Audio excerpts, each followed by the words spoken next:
Yeah, very pleased to welcome a really superb speaker for today, me. I guess I could have arranged for someone else to do my glowing introduction, but instead of an introduction, I'll just get started because there is quite a bit I'd like to talk about today. So I'm Tony Charles with the School of the Environment and Environmental Science and the Business School as well. I have the shortest title of all this series so far this year, Environment and Economy. And so I'm going to try to look at the links between these two as we go along. And I was needed to come up with a photo. It's difficult to find a photograph of environment and economy. Either there's so much that one could think of, or there's nothing that really encompasses the whole environment and the whole economy. But these cattle are going to do the job, and the talk is not about these animals, but this is my symbol for the interaction of environment and economy, actually taken in Costa Rica, which is, as you probably know, one of the well-known places in the world for eco-tourism and sort of that balance of environment and economy. And I happened to be on sabbatical in Costa Rica in 1992 when the a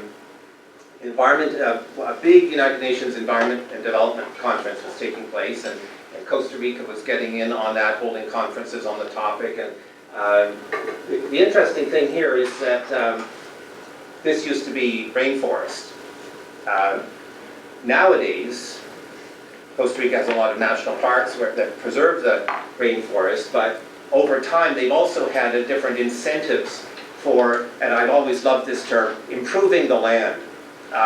So rainforest needed to be improved, and there were actually subsidies to create improved land like this for ranching.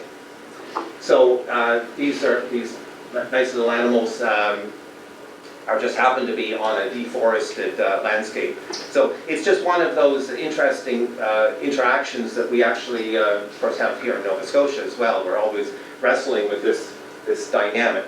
So that's it for Costa Rica and these particular animals. But I want to get in, first of all, to just happened, I wasn't quite clear that when this talk was being scheduled that the national budget would be coming out the day before.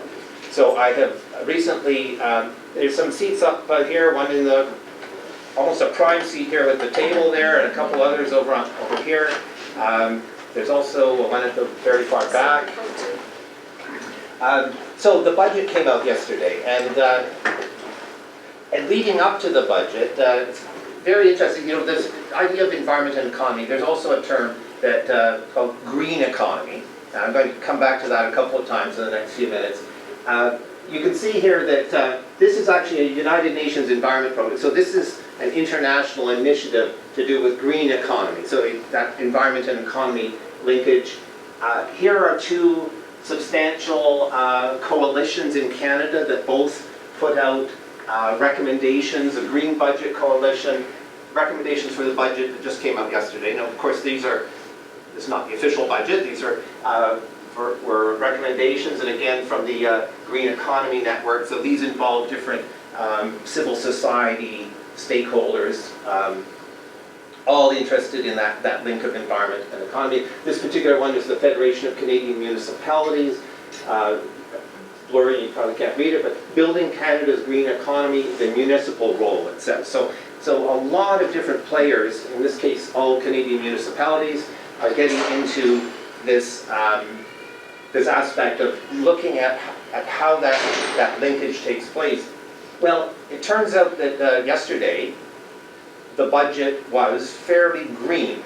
There was very interesting linkage, and I haven't done an in-depth analysis of the budget, but so my in-depth analysis was grabbing something from CBC. Well, okay, I did do a little more than that, but this is what I'm going to show you, a report from CBC suggesting Liberals keep most of their green election promises in the first budget. And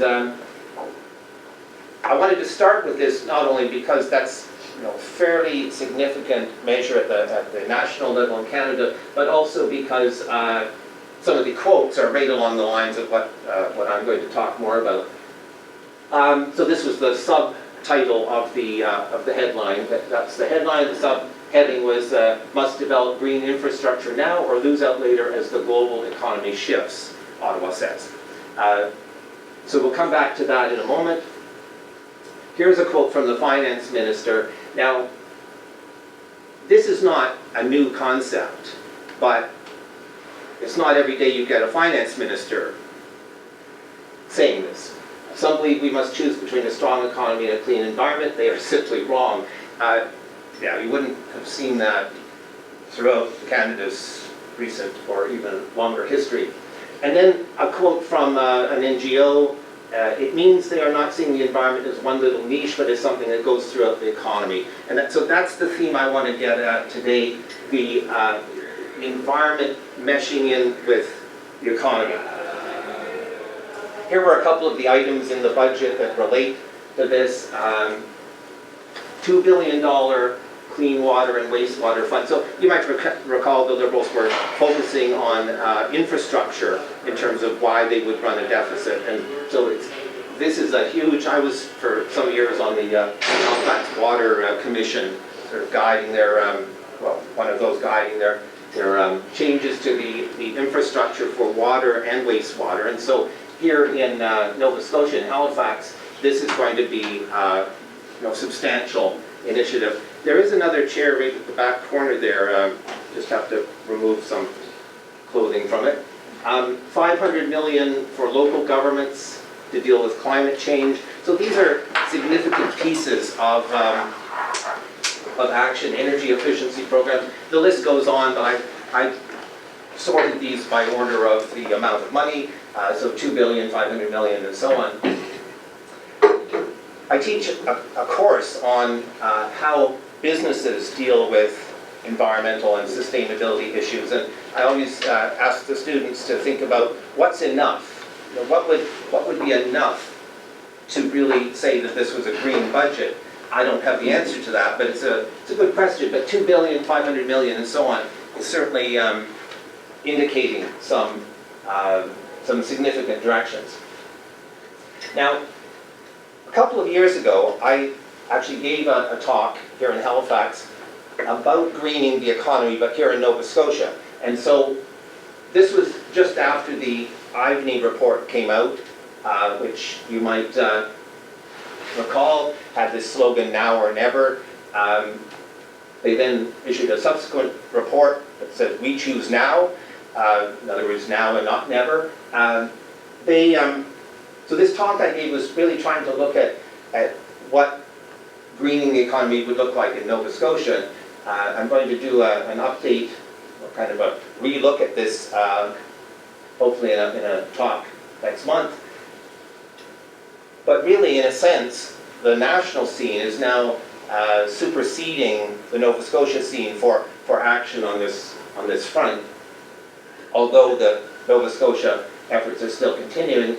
And I wanted to mention, and this is actually one slide that I did present 2 years ago with a slight update to it.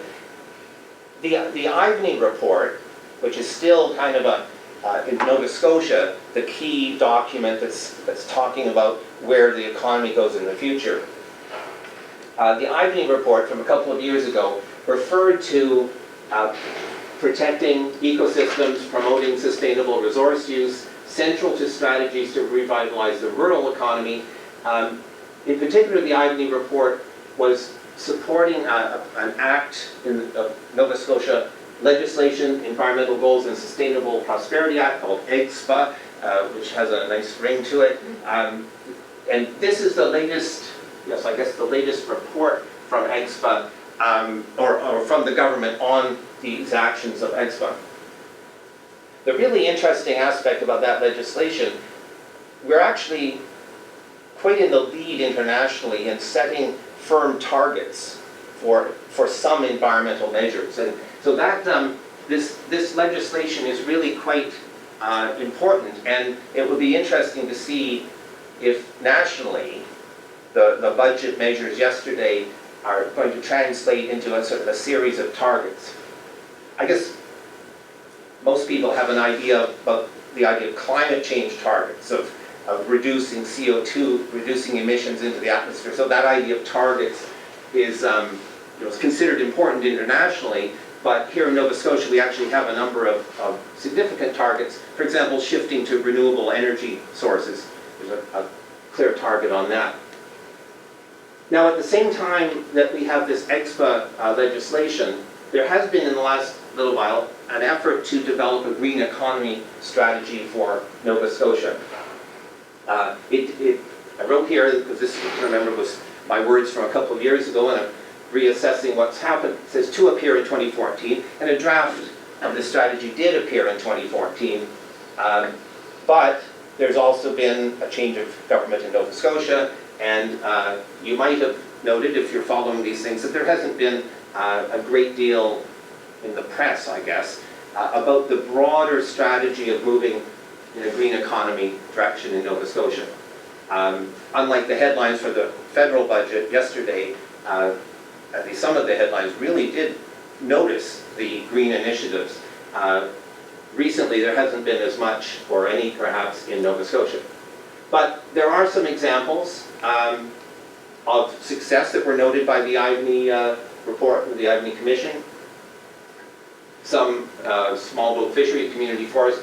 This was COMFIT was a measure, I'm saying that already giving away the punchline by saying it in the past tense. It was a measure that's now been cancelled by the current government to encourage small producers of energy and renewable energy to feed into. So it's kind of a feed-in approach into the energy system for Nova Scotia.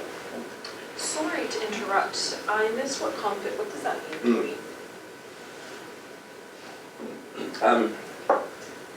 Maybe somebody else here knows, but It's community feed-in tariff. yeah, feed-in tariff is the idea here. So yeah, the community part, the small producers of energy feeding in to the whole grid, to the electrical grid.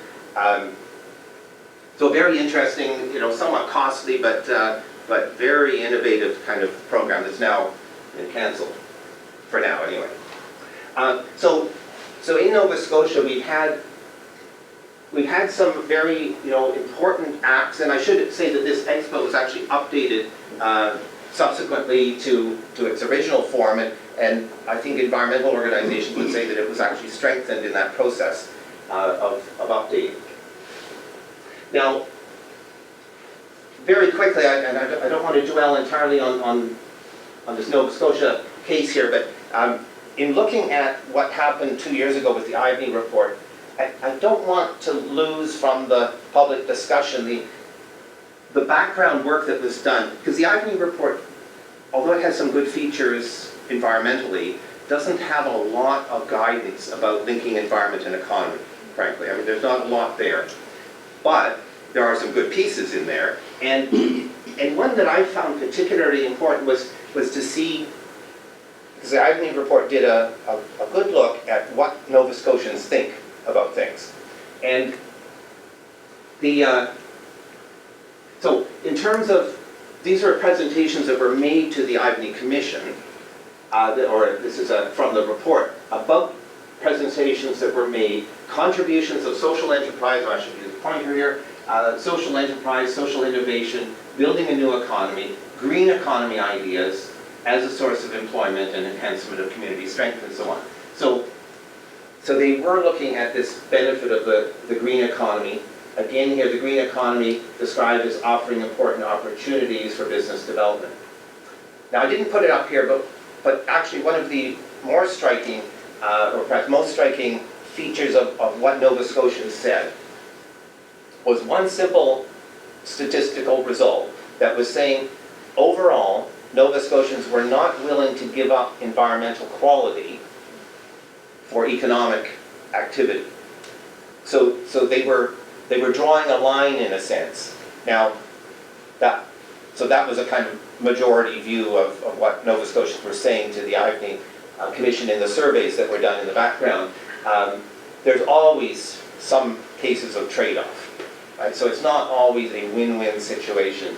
But Nova Scotians were fairly clear about valuing the environment.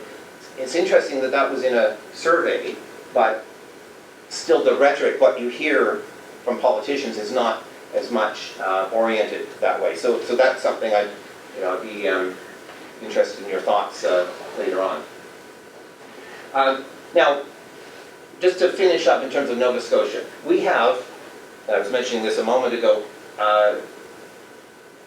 before the session started, we have a lot of government reports in Nova Scotia. It's not that we're necessarily have more than other provinces, other jurisdictions, but we do have a lot, and here's a previous report on the EXPO, but we also have reports on wetlands, climate change, forests, natural resources, parks, water, energy. So we've looked at this whole aspect of environment and economy linkages, because that's a lot of what these strategies are getting at. So, in fact, I wrote part of the background document for this particular government report, and we were looking very much at how parks could be an engine of local economies around Nova Scotia. So that linkage, parks certainly an environment theme, but the economic angle coming in as well. And you could say the same thing with water, with energy, with forests, and so on. So that linkage is important. Well, I want to jump to the global scene, because although I'm still, this is partly to report a little bit on my own research, and while I'm still working with the Nova Scotian scene in terms of the environment and economy, the green economy aspects, I've also been looking quite a bit internationally. So I start with this UN symbol that goes back a long time to the 1980s, the Brundtland Commission, and the concept of, basically the first time the concept of sustainable development was being put forward on a global basis. So this report, Our Common Future, often known as the Brundtland Commission report. So we have this idea of sustainable development, of development that, or economic development that is sustainable, or in other words, that links environment and economy in a synergistic kind of way.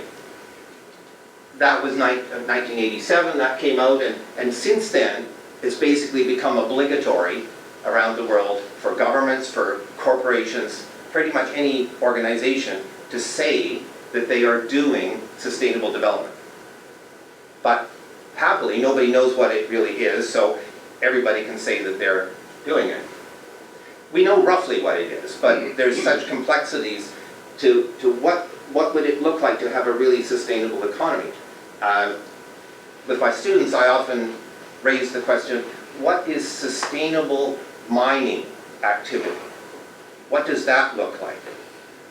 How would it be sustainable to be taking iron ore or other minerals out of the ground?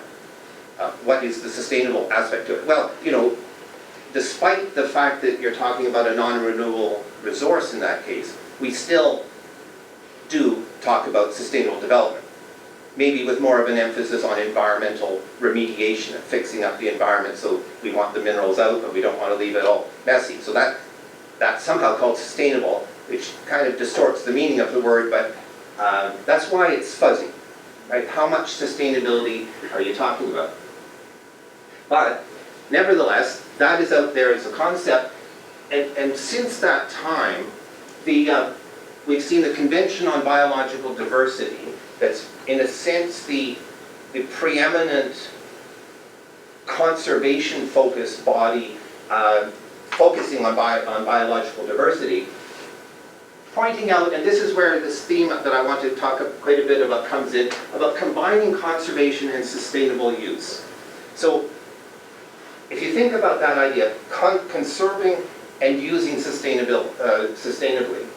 My background is for a lot of years in dealing with fisheries.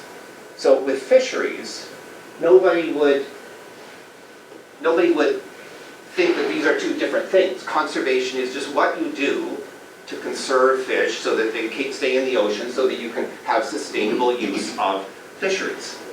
That's not, there's no, it's like an oxymoron. It just, why say both of those?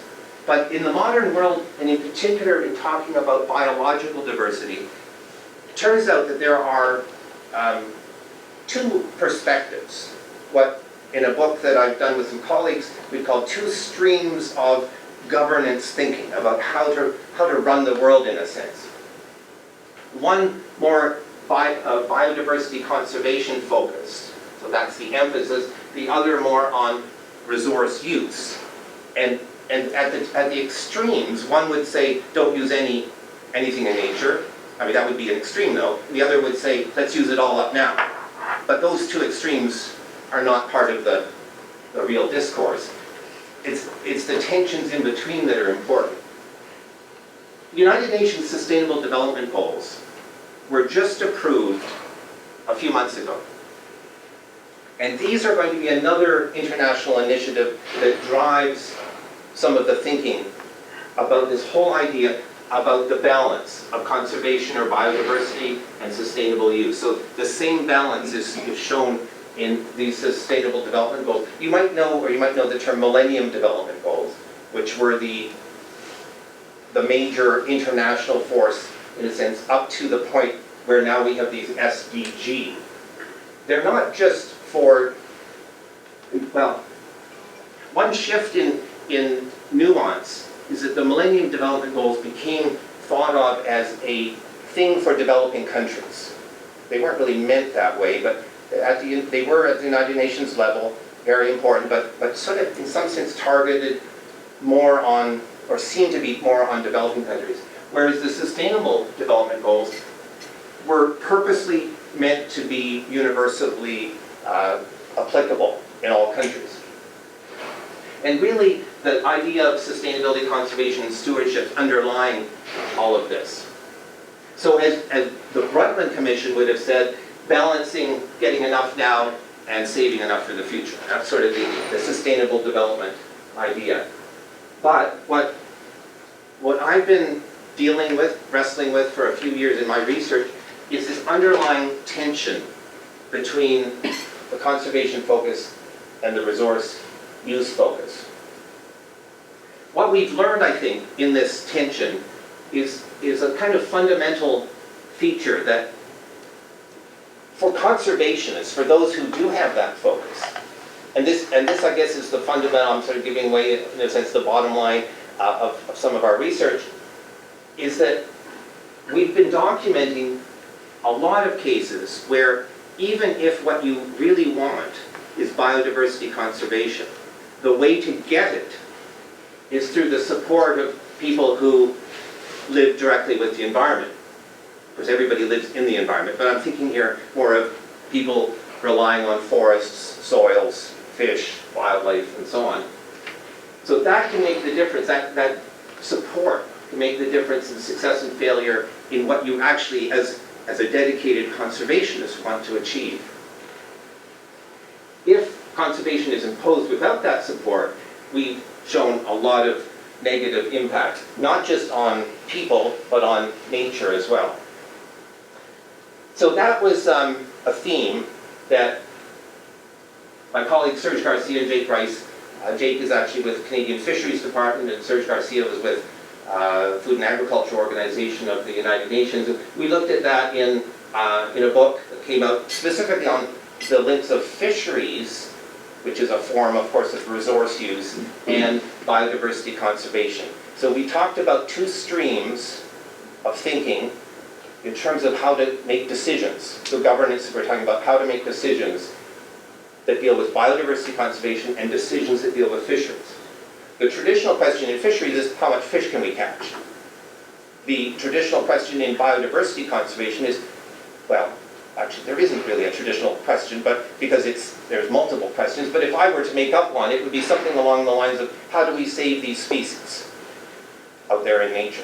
How do we save them?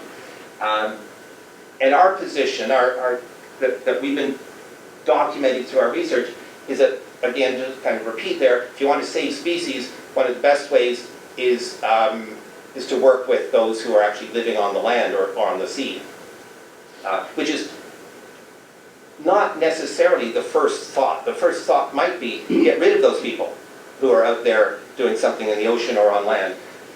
If you didn't have them there, then things might be better. And this is where the difference between theory and reality comes in a sense, because those people aren't going to disappear. You might think that that would be very handy to save a particular species, but in fact, they can be the best conservationists, those people that are out on the land and the ocean. So I want to shift gears and focus for probably the rest of the time on a theme that that underlies this, what I've described so far as kind of a broad, broad framework for talking about this tension of environment and economy, or of biodiversity, conservation, and resource use. So I want to focus on parks and protected areas. I've been working on this topic for a while. This was a report that I mentioned with the provincial government that we wrote a couple of years ago, 2010, on provincial parks, trails, beaches, and protected areas that formed the basis for Nova Scotia's natural resources strategy now. I say formed the basis. They took what they liked from our report, and that's what usually happens. But actually, I'm very pleased that much of the main ideas did get from that report got through into the eventual strategy. Both a strategy for natural resources and a separate strategy for parks in the province. This, on the other hand, is a giraffe. So, protected areas. Protected areas are seen originally as a tool for biodiversity conservation. So a protected area is a spatial area, some land, or actually in the ocean, some ocean area, that's set aside in some way or protected in some way to improve the state of nature. So just think of a park. Think of a national park in Canada. Actually, you do have to figure out which park you're thinking of, because if you're thinking of a park along the road as you're driving somewhere in Nova Scotia and there's a picnic table there, that's actually not a good example of a protected area. A picnic park, that might be referred to, and we have a lot of those in Nova Scotia, but they're not, they're nice, they're serving a certain use, a certain goal, but here we're talking really about a protected area being mainly as a tool for biodiversity conservation, protecting species, protecting a habitat, for example. But now they've become a tool for spatial, like area-based environmental management.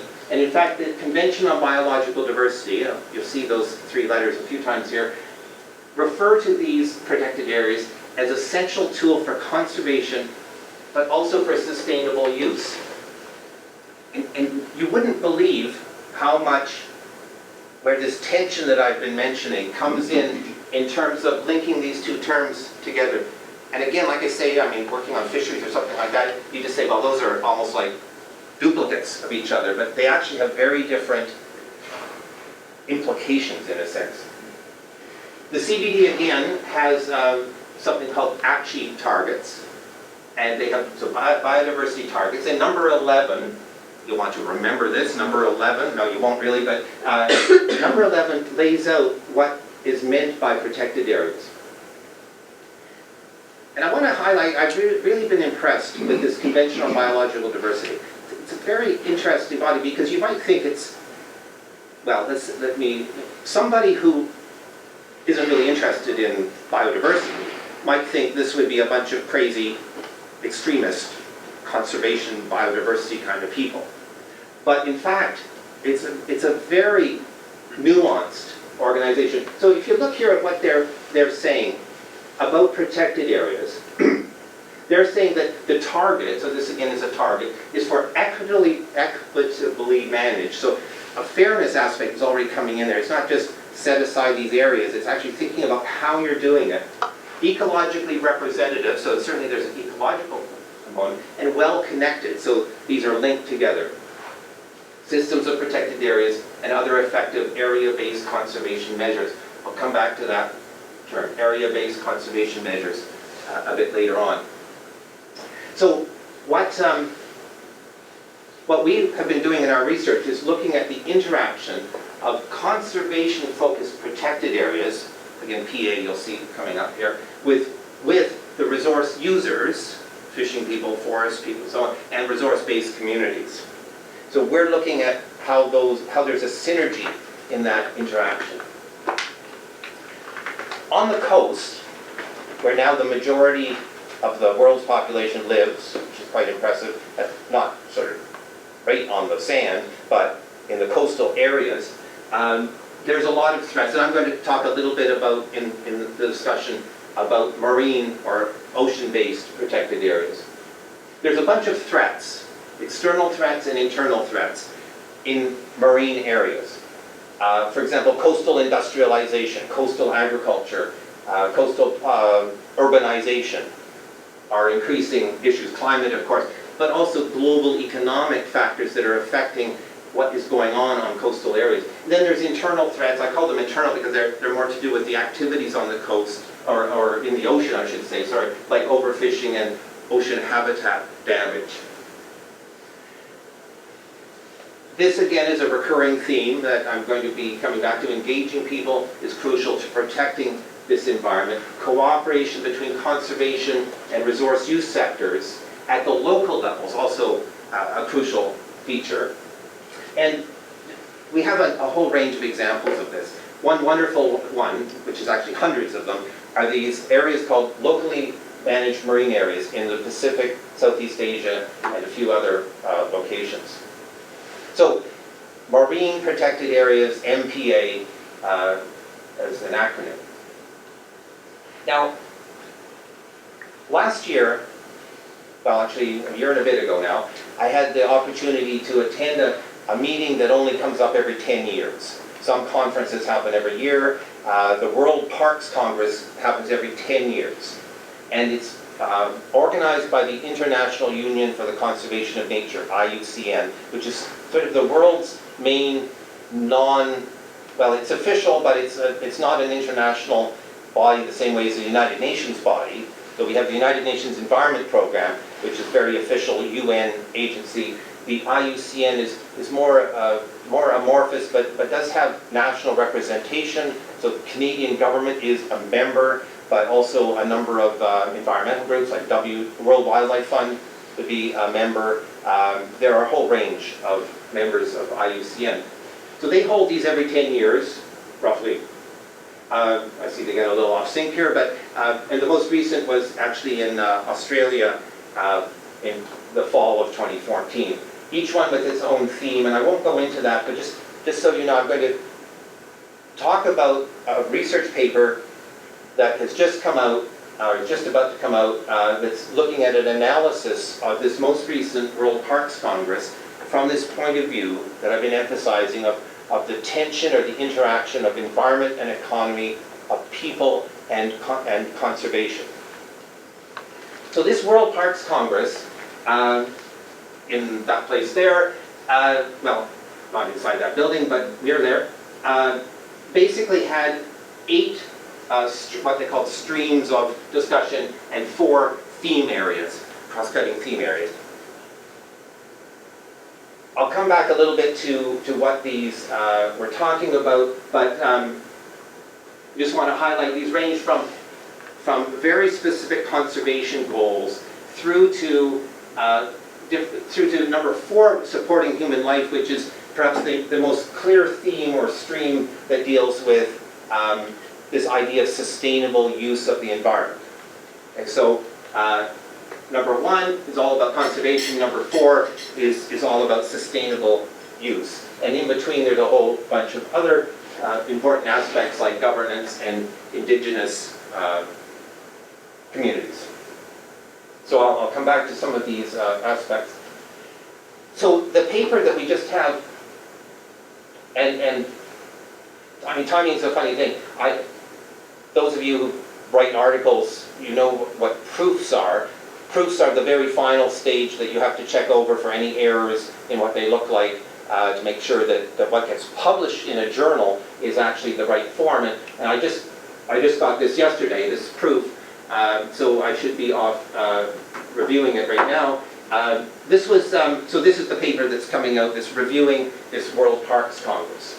And it's looking at it very much from a point of view of the marine protected areas. So I'd like to just quickly show you a couple of results of this analysis. So one aspect that we were looking at was how much did the human dimensions, the sustainable use of the environment and the people being involved in conservation, how much did that come up at this big meeting of the World Parks Congress? Well, it turns out in the structure it's actually very prominent, the people side of conservation. So keep in mind the whole World Parks Congress is people that care about conservation. So you start off from that aspect, but how much do they care about the people side as well as the saving the species side, let's say? Well, it turns out quite a bit, and you can kind of see that if you look down these 8 streams and these 4 themes, if you can read sideways or vertically, you'll actually notice that a lot of them are about people. In some sense, they all are, really. Both how conservation affects people and how people can be involved in conservation. So those are slightly different directions there. Not just supporting human life, but a whole range of things, health and well-being, how do people respond to climate change, the indigenous aspects, governance is decision-making, all about people. So these are heavily, in terms of what is listed there as themes, the structure is very much there. The sessions themselves, we did an analysis by looking at the program for this huge meeting, and one by one, looking at each session, how they were connected into this process. And Megan Symonson's here, who had a role in doing this analysis. There's actually good coverage of the need to involve resource users and communities in designing protected areas. So very good coverage in the meeting itself of this human side. And I don't think anyone really has ever looked at this in terms of one of these large protected parks congresses. One of these streams, one of those topic areas that I showed you in that table, the Reaching Conservation Goals stream, that was number 1, was the one numerically that had the very least of the people side of things in it. So there were varying degrees of people stuff involved in the conservation discussions, but this particular one had the least, which I'll come back to. By the way, pictures, this is a picture of Pacific Islanders in the green outfits and Aboriginal people from across Australia getting together to welcome the arrival of ships, these sailing ships that were coming in from the Pacific Islands into Sydney, Australia, as a kind of a major welcoming feature of this whole Congress. So in terms of the people aspect, this was really making a statement about the Pacific Island people connecting up with this conservation meeting. I'm going to say just a little bit here about there was an output from the Congress called the Promise of Sydney. So that's kind of like their inspirational document. And each of those 12 streams and themes had its own statement that came out. And you can look at this on the Parks Congress, World Parks Congress website. So the marine statement, because I'm interested in the marine protected areas angle, what we found in the analysis, it was very interesting that the links of conservation and people, that theme of environment and economy coming together, it had a few mentions in this final statement, but it wasn't commensurate with the role it had at the meeting itself. So for some reason, this final statement didn't reflect what had happened at the World Parks Congress in terms of the marine statement. Now, these other streams and themes had different statements, and some of them were perhaps much more reflective of the discussion. But there was a lack of that aspect in the final statement. There was also a lack of discussion about decision-making and who's involved in decision-making. But there were two recommendations that were very much in the realm of the people and conservation angle. So this is part of the final statement. This is actually three pieces shoved together, so I've taken liberties with that final document to put it on one slide here. So this is the marine statement. This is the first of, I think, 12 recommendations, and these are two other ones. So obviously, I've pieced that together. And the two that particularly deal with this link of people and nature are these 8 and 9 here. Design and manage MPAs for human as well as ecological benefits. That actually is a fairly major statement in the realm of conservation, because actually creating protected areas for human benefit is not meant to be the prime goal, but this is basically saying, look, it should be in there as benefits being important for humans as well. And this was my particular favorite, because it was partly my wording. Strengthen support for marine conservation aspects by scaling up solutions undertaken by coastal communities and resource users themselves around the world.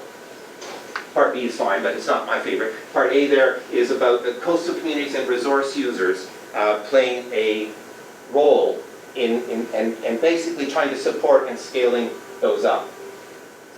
This other one, number 1, I'm going to come back to in a moment. Number 1 on this list was basically written by that theme, that stream of discussion that on conservation goals that had the least human connection to it. I'll come back to that. Well, actually, here we are. So at the World Parks Congress, one of the 12 streams and themes that were there proposed a target to keep 30% of the oceans as protected areas that couldn't be used for anything. So they're called no-take. You can't take things out of them. So they were proposing 30%. And this created a big controversy, actually, because there was a group of people that liked that and figured that that simply built on the efforts of past meetings. That was largely in that conservation goals stream that I was referring to. And then the second group were the people that had been at all the other sessions of the Congress, that had been seeing all this connection of people and conservation. And were really surprised, frankly, to suddenly see this, this target appearing, because it had never been part of most of the discussion. So this created a big controversy that lingered for a couple of months afterwards, as a group of us were trying to come up with sort of debating over the language of that statement that you saw there. And the final statement basically refers to protected areas making up 30% of each marine habitat, create a fully sustainable ocean, at least 30% of which has no extractive or no-take activities. So, basically, the second group that were shocked by that 30% number lost the game, and the ones who were proposing it in that one session that had the less interest in the human side won the game in terms of this number 1 recommendation, which then got a lot of publicity. I say they won because the 30% is not only once in here, but actually is in there twice with slightly different nuances. So the end result is that the highlighted recommendation is actually coming from a more narrow group that was really focused on the conservation targets, whereas these number 8 and 9, of course, are further down the list. But there were a few wordings in here, and I won't, for the sake of time, get into them, that made that statement actually not quite as kind of concerning as it might have been. So to conclude, I like this picture. To conclude, there is a big consensus out there that supporting sustainable use of nature and involving people in the decision-making is essential. So that's generally accepted. The question is about strategy. How do you actually move in that direction? You need suitable frameworks, you need to protect livelihoods, you need participation in order to meet those goals that I was talking about earlier. It turns out our analysis is saying that part of the problem with how a number one recommendation could be so not in keeping with the majority of the discussion at the Congress was actually something to do with the process that happened there. So I'm not going to go into the whole process discussion of how it was that, you know, who got to write this final statement and how were the decisions made and all that sort of thing. But fundamentally, we are arguing in that journal article that in the future, it would be nice to actually try to reach a consensus that's reflected in the documents and that integrate together the environmental, economic, and social angles better than was done previously.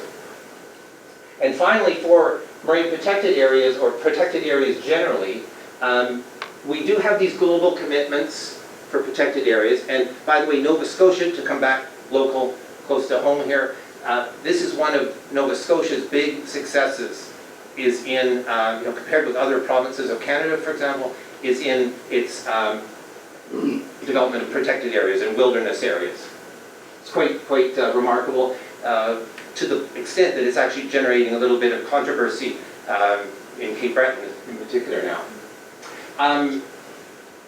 And one proposal we put out there that's actually in keeping with that recommendation 8 that I showed you a moment ago is that protected areas generally should be developed not only by thinking about human benefits, but thinking about human objectives at least as prominent as biodiversity conservation ones. This is and will be very controversial. It goes against the normal, logical thinking of conservation, which would be focus on where you want to conserve biodiversity and stick your protected area there. But that might not be the spot that works out best. If we have an infinite number of machine guns and people aiming machine guns to enforce the protected areas, enforcement's a big issue. If you can enforce them, then you can put a biodiversity conservation protected area wherever you want. But they won't necessarily work out. And you're going to get much better response by involving the humans and so therefore meeting some human objectives at the same time. So we might want to look at protected areas being not necessarily the ideal, but the best supported areas.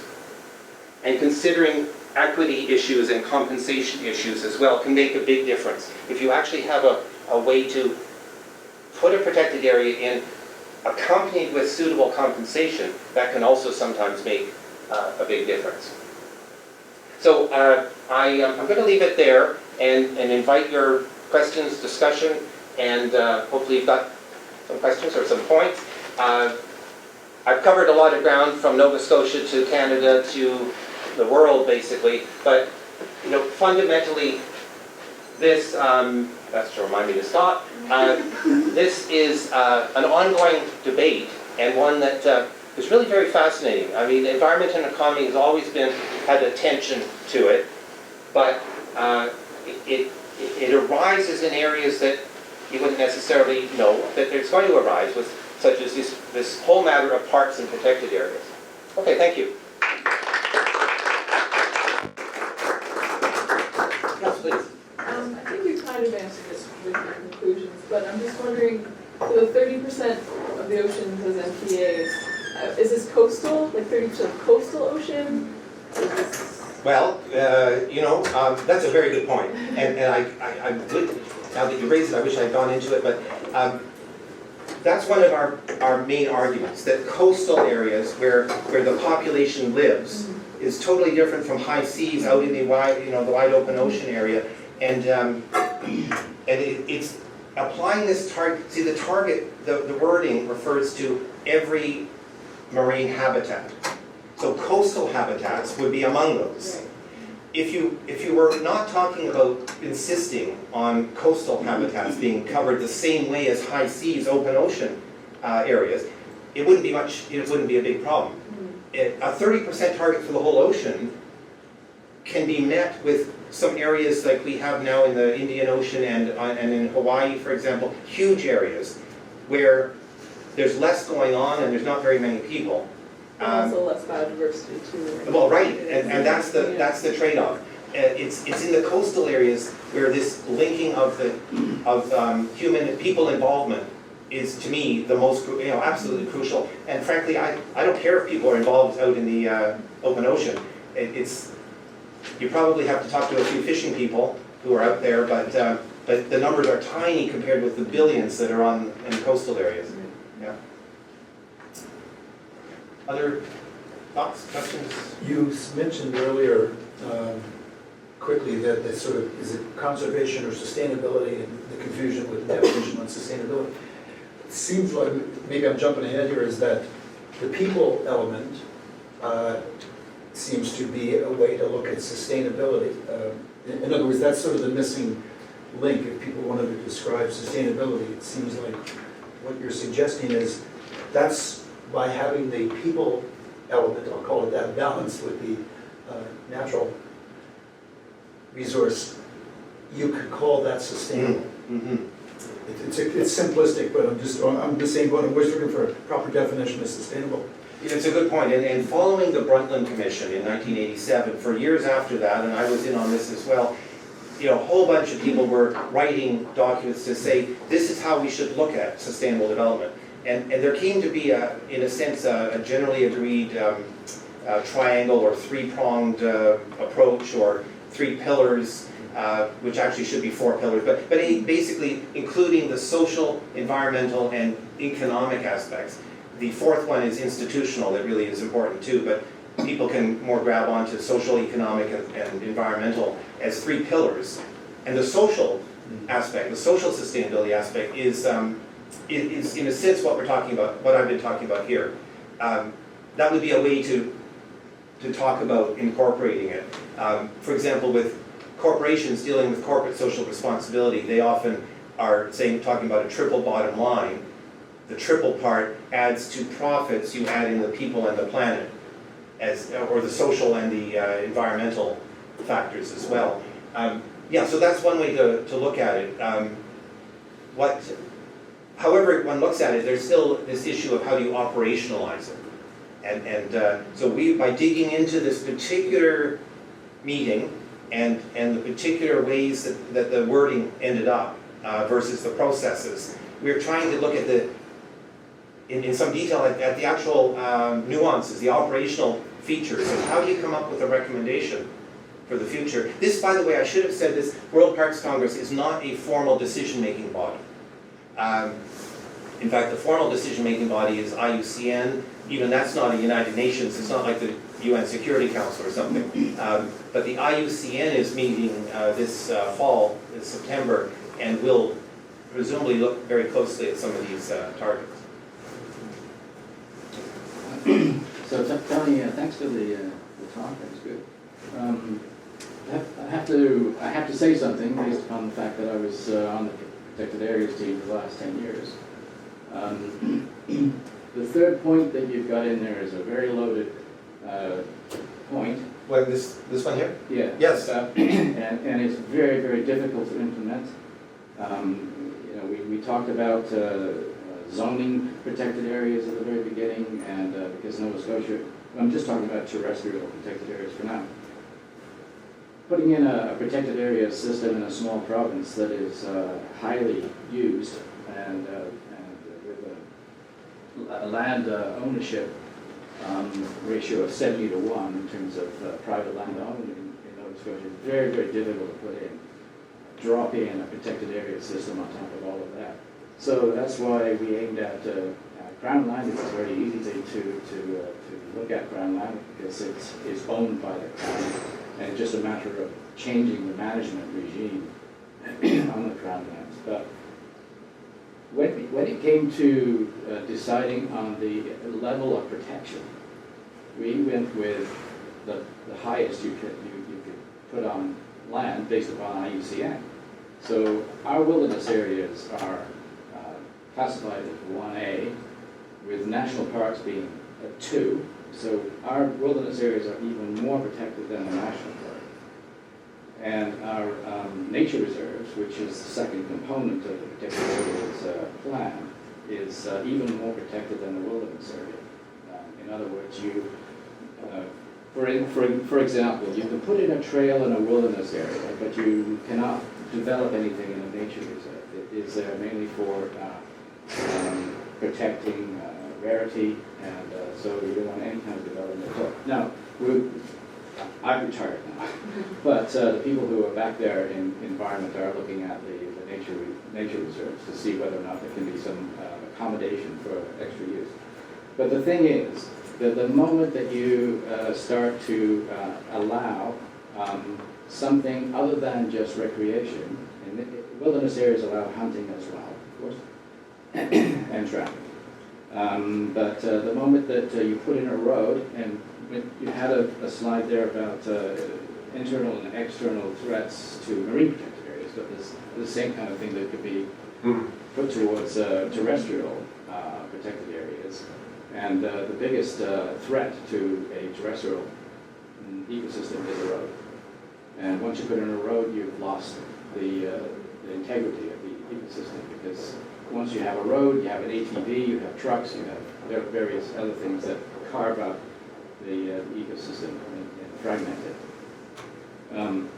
So a decision was made to go for the very highest level of protection, which takes away the idea of human objectives in the large sense. No, that's a good point, and in some cases, that's going to be necessary, of course. We here on FSA, we were looking particularly at the marine side, but even then, there's some marine areas that you really just need to set aside for particular species, for example. So, I mean, it's a good point, yeah. It's I mean, we have the system of biosphere reserves, for instance. I mean, that's a model that could be used later on. But once we wanted to get that 12%, we felt that the highest level of protection was necessary. Beyond that, we could go into biosphere reserves. Yeah. And that kind of thing. Yeah, that's a good point. Thank you. Maybe, is there one more point anyone would like to raise? No, we're good? Okay, thank you very much. Help yourself to anything that's left over there. Thanks for coming.